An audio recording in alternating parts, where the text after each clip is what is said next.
तो कहानी की शुरुआत 1944 के समय के फिनलैंड को दिखाते हुए होती है, जहां हमें बताया जाता है कि दूसरा वर्ल्ड वॉर खत्म हो रहा है और सभी सैनिक अपने अपने देश वापस जा रहे हैं। इसलिए नाजी सेना को भी फिनलैंड छोड़ने का आदेश दिया जाता है। पर नाजीज फिनलैंड छोड़ने से पहले अपने रास्ते में आने वाली सभी सड़कों, पुलों और कस्बों को खत्म करने लगते हैं। खैर, तभी हम फिनलैंड के जंगलों में कॉर्पी नाम के फिनिश कमांडो को देखते हैं, जो कि अपनी जॉब छोड़कर शांति की जिंदगी जीना चाहता था। इसलिए वॉर खत्म होने के बाद कॉर्पी अपने वफादार कुत्ते और एक घोड़े के साथ जंगल में रहने लगता है। फिर एक दिन कॉर्पी को एक नदी में सोने के कुछ टुकड़े दिखाई देते हैं, जिससे उसे लगता है कि जरूर नदी के आसपास सोने की कोई खदान है। इसलिए वो उस खदान की तलाश करने के लिए हर दिन उस नदी के पास जाने लगता है और सभी फाइटर प्लेन्स को नजरअंदाज करते हुए उस नदी के आसपास गड्ढे खोदना शुरू करता है। इसी तरह कई दिनों तक गड्ढे खोदने के बाद उसे एक गड्ढे में बहुत सारा सोना मिल जाता है, जिसे देखकर वो खुशी से रोने लगता है, क्योंकि इस सोने से उसकी जिंदगी बदलने वाली थी।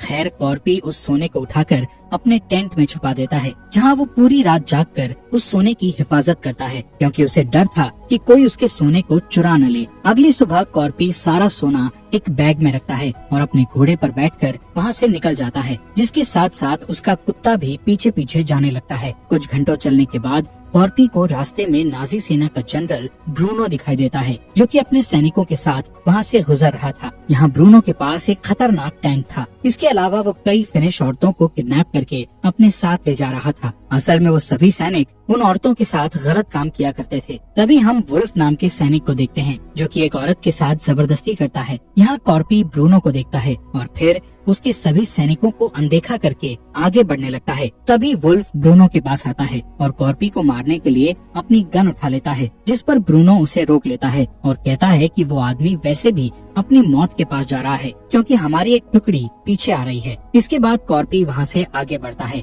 जहाँ उसे कई लाशें दिखाई देती है। असल में नाजी सैनिक लोगों को मारते हुए इस देश से बाहर जा रहे थे, पर कॉर्पी को उन लाशों से कोई फर्क नहीं पड़ता, क्योंकि वर्ल्ड वॉर के दौरान उसने भी कई लोगों की जान ली थी। खैर, थोड़ी दूर जाने के बाद कॉर्पी को एक ट्रक दिखाई देता है, जिसमें 4 नाजी सैनिक होते हैं। वो सैनिक कॉर्पी को घोड़े से उतरने को कहते हैं और फिर उसका बैग चेक करते हैं, जिसमें उन्हें कॉर्पी का सोना दिख जाता है। इसलिए वो सोने को अपने पास रखने का सोचते हैं। तब कॉर्पी समझ जाता है कि वो लोग उसका सोना लूटकर उसे मार डालेंगे। इसलिए वो सबसे पहले अपने कुत्ते से भागने को कहता है, जिसे भागता हुआ देख एक सैनिक उस कुत्ते को शूट करने लगता है, पर कुत्ते को एक भी गोली नहीं लगती है और वो वहाँ से भाग जाता है। इसके बाद एक सैनिक कॉर्पी को बूढ़ा बोलते हुए उसे गोली मारने की कोशिश करता है, लेकिन तभी कॉर्पी अपना चाकू निकालकर उसके सिर पर मार देता है, जिससे उस सैनिक की वहीं पर मौत हो जाती है। तब दूसरे सैनिक बदला लेने के लिए उसके साथ लड़ने की कोशिश करते हैं, लेकिन कॉर्पी तेजी से आगे बढ़ता है और अपने चाकू से उन्हें मारने लगता है। साथ ही वो एक सैनिक की बॉडी को ढाल बनाकर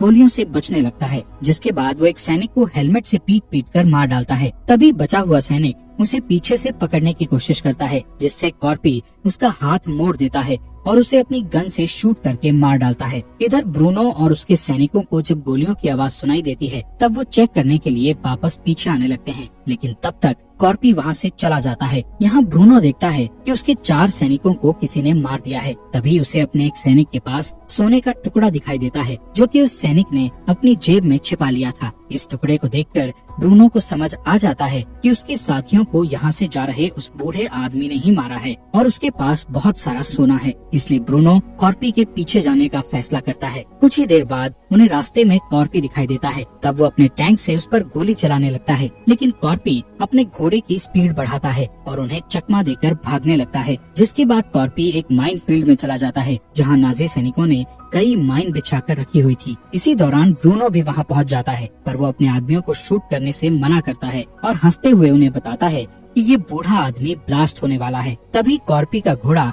एक माइन पर पैर रख देता है, जिससे वहाँ ब्लास्ट हो जाता है और कॉर्पी घायल हो जाता है, पर इस ब्लास्ट में उसका घोड़ा मर जाता है। थोड़ी देर में ब्रूनो वहाँ आता है और देखता है कि कॉर्पी अपना सोना उठाकर बैग में रख रहा है। इसलिए ब्रूनो वहीं रुक जाता है और कॉर्पी को देखता रहता है। असल में वो सोना उठाने के लिए माइन फील्ड में जाना नहीं चाहता था, इसलिए वो कॉर्पी को मारने के लिए थोड़ा इंतजार करता है। फिर जैसे ही कॉर्पी सारा सोना उठा लेता है, तब ब्रूनो अपने सैनिकों से कॉर्पी को मारने का आदेश देता है, लेकिन कॉर्पी पहले से ही तैयार था, इसलिए वो सोने के साथ एक पत्थर उठा लेता है और एक माइन पर फेंककर ब्लास्ट कर देता है, जिससे वहाँ काफी ज्यादा धुआं फैल जाता है और कॉर्पी धुएं की मदद से छिप जाता है। जिसके बाद नाजी सैनिक उसे मारने के लिए धुएं में गोलियां चलाने लगते हैं, लेकिन कॉर्पी एक ढाल का उपयोग करके उन गोलियों से बच जाता है। कुछ देर बाद ब्रूनो अपने एक सैनिक को कॉर्पी को चेक करने के लिए भेजता है। तब वो सैनिक गलती से एक माइन से टकरा जाता है, जिससे उसकी मौत हो जाती है। ये देखकर ब्रूनो अपने 2 और सैनिकों को वहाँ भेजता है, पर वो दोनों भी माइन पर कदम रखने के कारण मारे जाते हैं। फिर जब वहाँ का धुआं साफ होता है तो उन्हें पता चलता है कि कॉर्पी वहाँ से भाग चुका है। ये देखकर ब्रूनो को बहुत गुस्सा आता है, इसलिए वो 2 फिनिश औरतों को ढाल बनाकर माइन फील्ड से गुजरने का फैसला करता है। इसलिए वुल्फ सबसे डरी हुई औरतों को पकड़ कर ले आता है और उन्हें टैंक के सामने चलने का कहता है। इस बीच ब्रूनो उस जगह की जांच करता है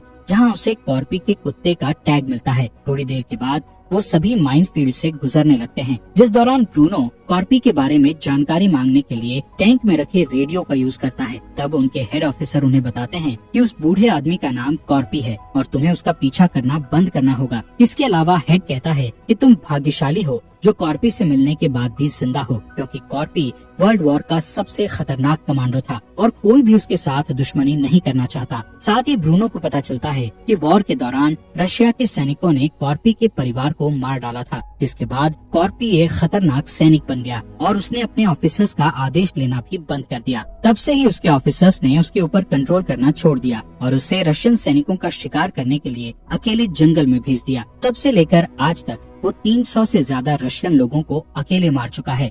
सबसे आखिर में हेड उन्हें कहता है कि सबको लगता है कि कॉर्पी अमर है, इसलिए तुम्हें उसका पीछा नहीं करना चाहिए। पर ब्रूनो को इस बात से थोड़ा सा भी डर नहीं लग रहा था, इसलिए वो कॉर्पी की तलाश जारी रखता है। असल में नाजी सैनिकों को युद्ध हारने के कारण सजा मिलने वाली थी और ब्रूनो उस सोने की मदद से अपनी सजा खत्म करवाना चाहता था, इसलिए वो किसी भी हाल में कॉर्पी से सोना चुराना चाहता था। इस बीच हम कॉर्पी को देखते हैं, जिसे रास्ते में एक जला हुआ ट्रक दिखाई देता है। तब वो छिपने के लिए उस ट्रक के पीछे जाकर लेट जाता है और अपने घावों को ठीक करने के लिए चाकू से सभी गोलियां निकालता है और घावों को धूल से ढक देता है। तभी कॉर्पी का कुत्ता भी वहां आ जाता है। अब क्योंकि कॉर्पी ने उसे अपने आप से दूर भागने को कहा था, इसलिए वो कॉर्पी के पास नहीं जाता है, बल्कि उसे दूर से ही देखता है। यहाँ कॉर्पी की हालत खराब होने के कारण उसकी आंख लग जाती है, पर कुछ ही घंटे बाद वहाँ नाजी सैनिक आ जाते हैं, जिनकी आवाज सुनकर वो जाग जाता है। तब कॉर्पी देखता है कि नाजी सैनिक उसे ढूंढने के लिए कुत्तों का इस्तेमाल कर रहे हैं, इसलिए वो तुरंत ट्रक के नीचे छिप जाता है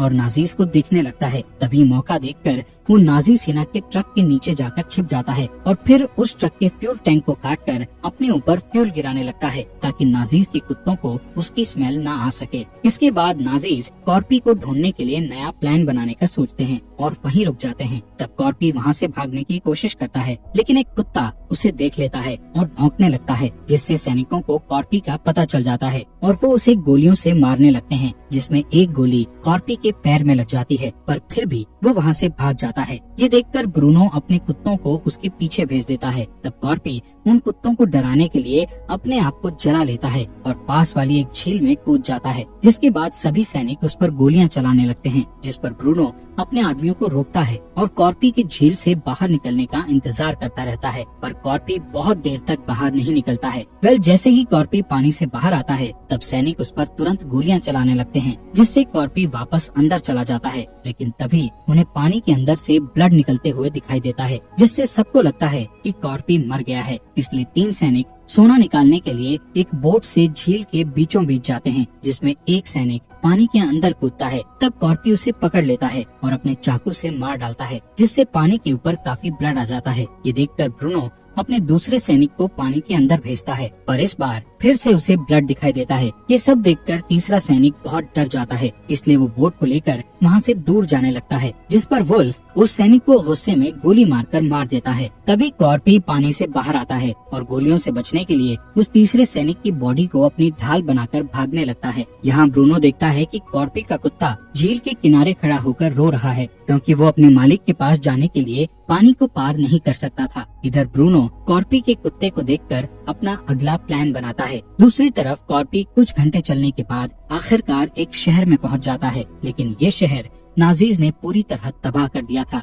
अब क्योंकि कॉर्पी बहुत थक चुका था, इसलिए वो गैस स्टेशन के अंदर आराम करने का फैसला करता है, जहाँ वो अपने पैर के दर्द को सहन करते हुए सोने की कोशिश करता है, जिस दौरान उसे वो दिन याद आता है जिस दिन उसने अपने परिवार को खो दिया था। खैर, कॉर्पी की किसी तरह नींद लग जाती है, पर कुछ देर बाद जब उसे अपने कुत्ते के भौंकने की आवाज सुनाई देती है तो उसकी नींद खुल जाती है। इसके बाद कॉर्पी अपने कुत्ते से मिलता है। तभी उसे पता चलता है कि उसके कुत्ते के ऊपर एक डायनामाइट लगा हुआ है, इसलिए वो तुरंत उस डायनामाइट को फेंक देता है। लेकिन तभी वो डायनामाइट फट जाता है, जिससे कॉर्पी तेज झटके के साथ जमीन पर गिर जाता है। जब कॉर्पी को होश आता है तो वो अपने सामने ब्रूनो को देखता है, जिसने उसे बंदी बना लिया था। यहाँ ब्रूनो कॉर्पी से उसका सोना चुरा लेता है और उसकी पॉकेट में सोने का एक टुकड़ा रख देता है और फिर उसे फांसी देकर मार डालता है। पर कॉर्पी अभी मरा नहीं था, क्योंकि उसने फांसी से बचने के लिए अपने पैर को एक कील के ऊपर रख लिया था। खैर, इसके बाद वो अपने दूसरे पैर को भी कील पर ले आता है, जिससे उसे काफी दर्द होता है, पर इस तरह वो मरने से बच जाता है। वहीं कॉर्पी का कुत्ता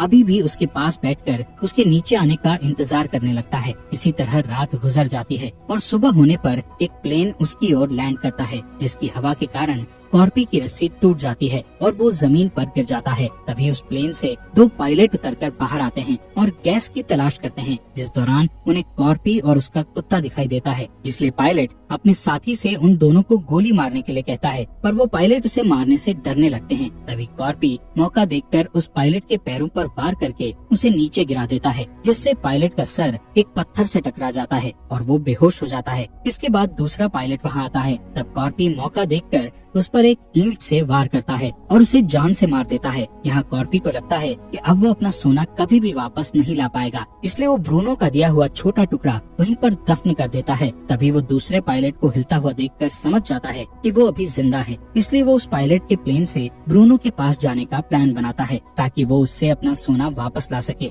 लेकिन सबसे पहले वो अपने घावों से सभी गोलियां और मेटल के टुकड़ों को बाहर निकालता है और घावों पर आग लगाकर उन्हें एक तार से बंद कर देता है। ये देखकर पायलट उससे बुरी तरह डरने लगता है, जिसके बाद कॉर्पी अपने कुत्ते को वहीं छोड़ देता है और प्लेन में बैठकर ब्रूनो की तलाश में निकल जाता है। दूसरी तरफ नाजीज को अपने रास्ते में एक क्रैश्ड प्लेन दिखाई देता है, जिसे चेक करने के लिए वुल्फ प्लेन के अंदर जाता है और देखता है कि प्लेन क्रैश में पायलट की मौत हो चुकी है। तभी वुल्फ नोटिस करता है कि उस पायलट के गले में वही रस्सी है जिससे उन्होंने कॉर्पी को फांसी दी थी। यहाँ वुल्फ समझ जाता है कि कॉर्पी अभी जिंदा है और उन्हें मारने के लिए वापस आ गया है। साथ ही ब्रूनो भी समझ जाता है कि कॉर्पी बहुत खतरनाक है, इसलिए वो अपने आदमियों को तुरंत वहाँ से भागने का आदेश देता है। इसके बाद हम दो सैनिकों को देखते हैं जो फिनिश औरतों के साथ ट्रक में बैठे होते हैं। वो दोनों सैनिक कॉर्पी के बारे में बात कर रहे होते हैं, जिनकी बातें सुनकर एनो नाम की औरत उन पर हंसने लगती है और उन्हें बताती है कि कॉर्पी को कई रशियन सैनिकों ने मारने की कोशिश की थी, लेकिन आज तक कोई भी उसे नहीं मार सका, क्योंकि कॉर्पी किसी भी तरह बच जाता है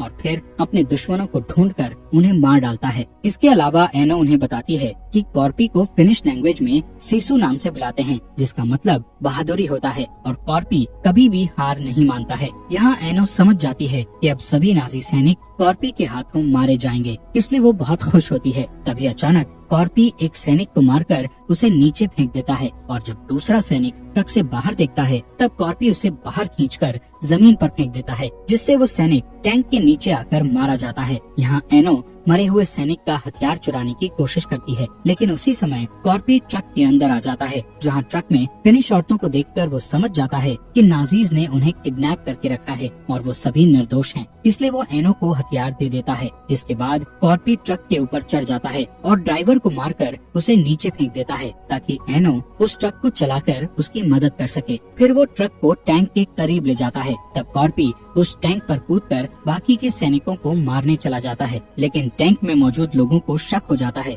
इसलिए सभी औरतें मरे हुए सैनिकों की बॉडी को इस्तेमाल करती हैं ताकि नाजीज को सच्चाई का पता न चल सके। इसके बाद एनो अपने ट्रक को दूसरे ट्रक के पास ले जाती है, जहाँ सभी औरतें उस ट्रक में मौजूद सैनिकों को शूट करके बुरी तरह मार डालती हैं। साथ ही एनो ट्रक के ड्राइवर को भी गोली मार देती है, जिससे वो ट्रक सड़क के नीचे उतर जाता है। दूसरी तरफ कॉर्पी टैंक के गेट को तोड़ने की कोशिश करता है। तब ब्रूनो टैंक को अचानक से रोक देता है, जिससे कॉर्पी नीचे गिर जाता है। ये देखकर वुल्फ कॉर्पी को मारने के लिए टैंक से बाहर आ जाता है, लेकिन कॉर्पी जल्दी से वापस टैंक पर चढ़ जाता है और वुल्फ से लड़ने लगता है, जिस दौरान वो दोनों जमीन पर गिर जाते हैं। अब टैंक में सिर्फ ब्रूनो और शूट्स नाम का सैनिक होता है, जो कि अपनी जान बचाकर वहाँ से भागने लगता है। यहाँ कॉर्पी वुल्फ को बुरी तरह पीट कर मारने लगता है, लेकिन इससे पहले कि वो उसे जान से मार पाता, तभी वहाँ एक बाइक से दो नाजी सैनिक आ जाते हैं, पर वो दोनों कॉर्पी को पहचान जाते हैं, इसलिए वो उससे डरकर वहाँ से भाग जाते हैं। यहाँ कॉर्पी वुल्फ को जिंदा छोड़ देता है और उस बाइक को लेकर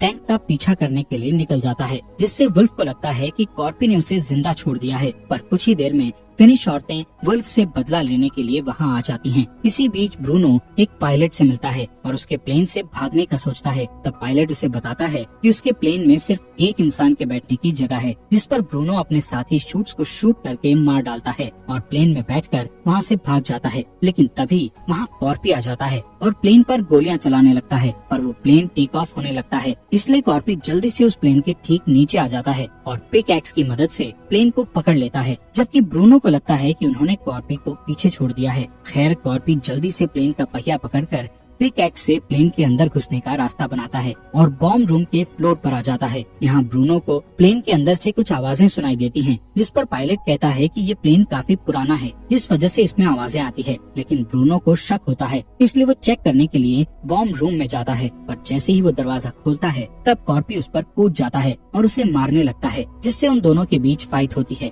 अब क्योंकि कॉर्पी काफी ज्यादा घायल था, जिस वजह से ब्रूनो उस पर हावी होने लगता है, लेकिन कॉर्पी अभी भी हार नहीं मानता। तब ब्रूनो एक मेटल बेल्ट से कॉर्पी पर हमला करता है, लेकिन कॉर्पी उस मेटल को पकड़ लेता है और उसे एक बॉम्ब से जोड़ देता है। इसके बाद वो बॉम्ब प्लेन से नीचे गिर जाता है, जिसके साथ साथ ब्रूनो भी नीचे गिर जाता है और ब्लास्ट के कारण मारा जाता है। यहाँ कॉर्पी अब रेस्ट करना चाहता था, लेकिन तभी वो प्लेन हिलते हुए नीचे की ओर जाने लगता है। यहाँ कॉर्पी को पता चलता है कि ब्रूनो से लड़ने के दौरान पायलट को भी गोली लग गई थी, जिस वजह से उसकी मौत हो गई है। अब कॉर्पी के पास बचने के लिए कोई रास्ता नहीं था, इसलिए वो अपने सोने को पकड़कर रख लेता है और मरने के लिए तैयार हो जाता है। फिर थोड़ी ही देर बाद वो प्लेन एक दलदल में जाकर क्रैश हो जाता है। इसी बीच फिनिश यूनिट के लोग नाजीज टैंक को अपनी ओर आता हुआ देखते हैं, इसलिए वो उस पर हमला करने के लिए तैयार हो जाते हैं। पर थोड़ी ही देर में उन्हें पता चलता है कि उस टैंक पर फिनिश औरतें हैं, जो कि नाजी सैनिक वुल्फ को तोप से बांध कर ला रही हैं। दूसरी ओर हम देखते हैं कि कॉर्पी दलदल के कारण बच चुका है। वो अपनी पिक एक्स की मदद से दलदल से बाहर निकलता है और फिर कुछ दिनों के बाद वो अपने कुत्ते के साथ हेलसिंकी शहर की बैंक में जाता है, जहाँ कॉर्पी को देखकर सभी लोग डर जाते हैं। पर कॉर्पी सीधे काउंटर पर जाता है और सोने के टुकड़ों को डेस्क पर रखकर बैंक से पैसा देने को कहता है। और इसी के साथ ये अमेजिंग मूवी यहीं पर खत्म हो जाती है। दोस्तों, आपके अपने फॉक्स एक्सप्लेनर हिंदी चैनल को सब्सक्राइब करने के लिए आपका दिल से शुक्रिया।